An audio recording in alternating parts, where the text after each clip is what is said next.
Jimmy Kimmel adjusted his oversized gym shorts for the third time as he stood outside Manny's boxing gym in downtown Los Angeles. The late-night talk show host had agreed to this experimental boxing class as part of a segment for his show, but now, staring at the intimidating storefront with its faded posters of legendary fighters, he was having second thoughts. The idea had seemed hilarious 3 weeks ago when his producer pitched it during their Monday morning meeting.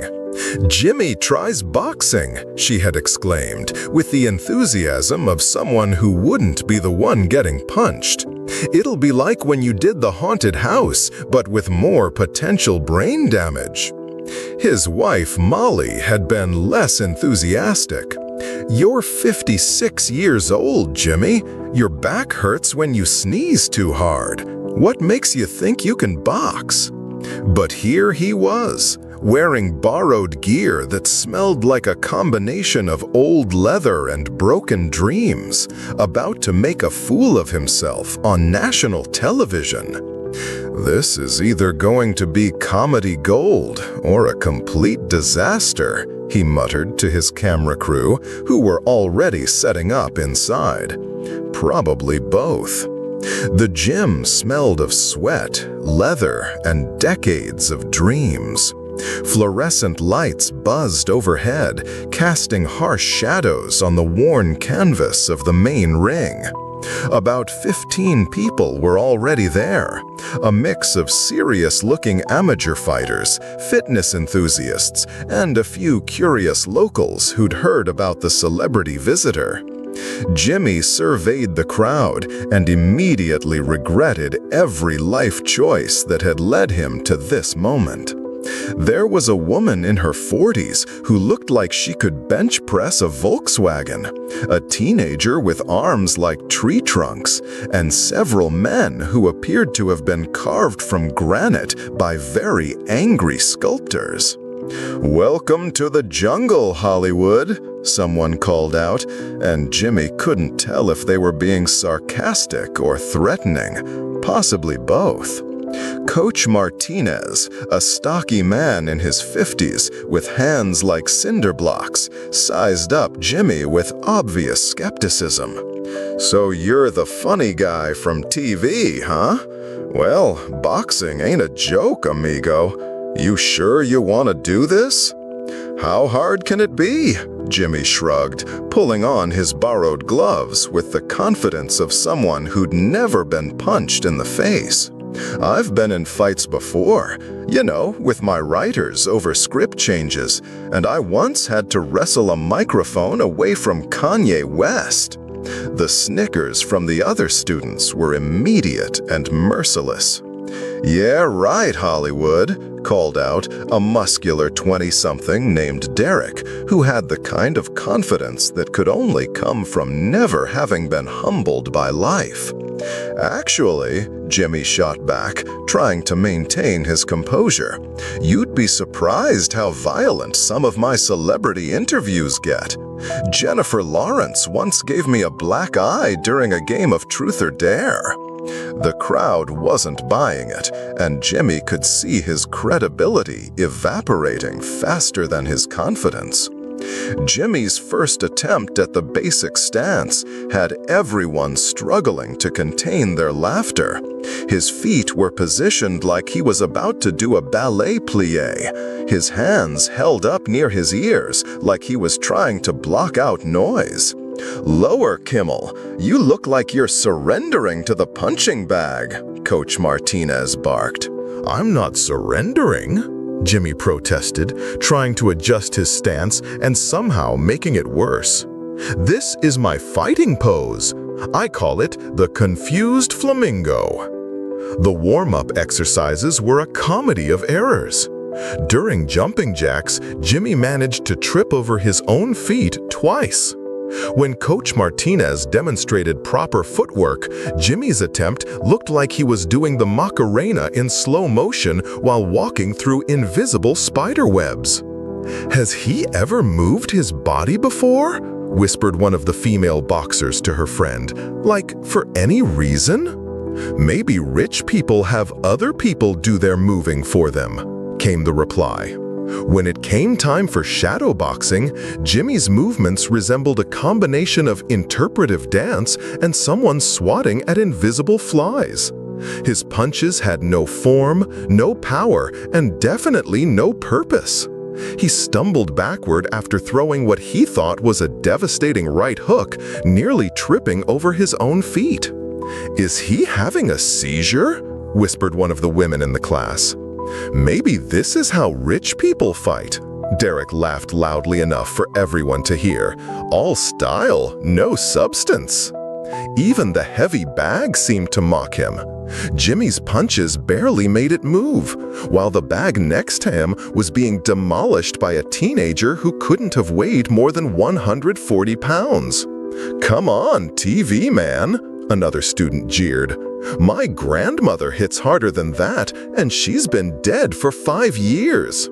Jimmy took it all in stride, making jokes and playing up his incompetence for the cameras. Inside, though, something was stirring.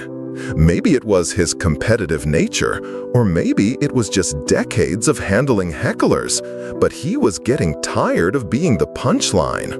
"All right, time for some light sparring," Coach Martinez announced. "We'll pair you up based on experience and weight class." Derek immediately volunteered to spar with Jimmy. "I'll go easy on the celebrity," he said with a smirk that suggested otherwise. As they faced off in the ring, the entire class gathered around to watch what they assumed would be a massacre. Derek bounced on his toes, showing off his footwork and throwing quick jabs at the air. Jimmy just stood there, looking confused and slightly nauseous. "Remember what I taught you," Coach Martinez called out. "Keep your guard up, move your feet, and..." Derek came in fast, throwing a combination that Jimmy somehow managed to duck under purely by accident. The crowd oohed appreciatively at what looked like expert head movement. What happened next defied all logic and boxing fundamentals. Derek, overconfident and playing to the crowd, dropped his guard for a split second to showboat.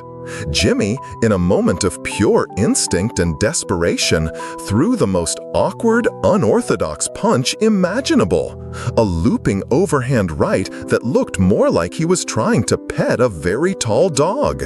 The punch shouldn't have connected. It shouldn't have had any power behind it.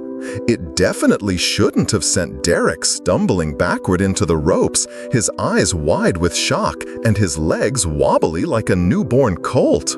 The gym fell silent. Derek shook his head, trying to clear the cobwebs, and came at Jimmy again, this time with genuine anger. But something had changed in Jimmy. Maybe it was the adrenaline, or maybe it was muscle memory from some forgotten childhood scrap, but he started moving differently.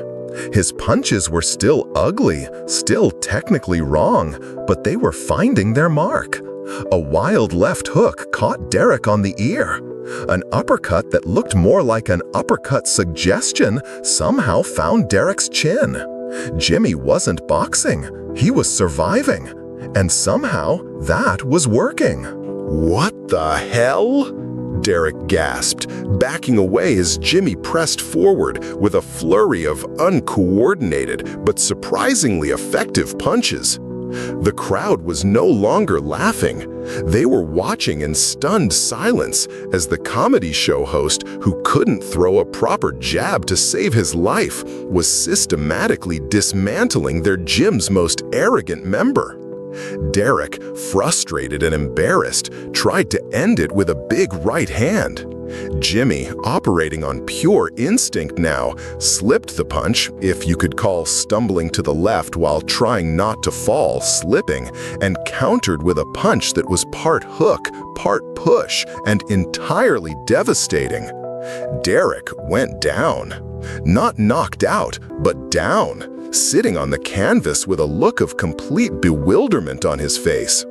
The gym erupted in a mixture of cheers, boos, and confused shouting. "Time!" Coach Martinez called, climbing into the ring with an expression that suggested he might need to rethink everything he knew about boxing. Jimmy stood there, gloves at his sides, breathing heavily and looking as surprised as everyone else. His hair was a mess, his face was red, and he had a look in his eyes that none of his late-night TV audience had ever seen. "I don't understand what just happened," he said to the camera, his voice shaky with adrenaline. "I still don't know how to box. I'm pretty sure everything I just did was wrong. But sometimes," he paused, looking at Derek, who was being helped to his feet by Coach Martinez, "sometimes wrong is right."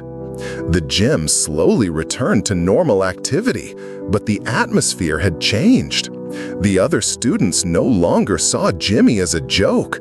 They saw him as something more dangerous, an unpredictable wild card who had just proven that heart could sometimes beat technique.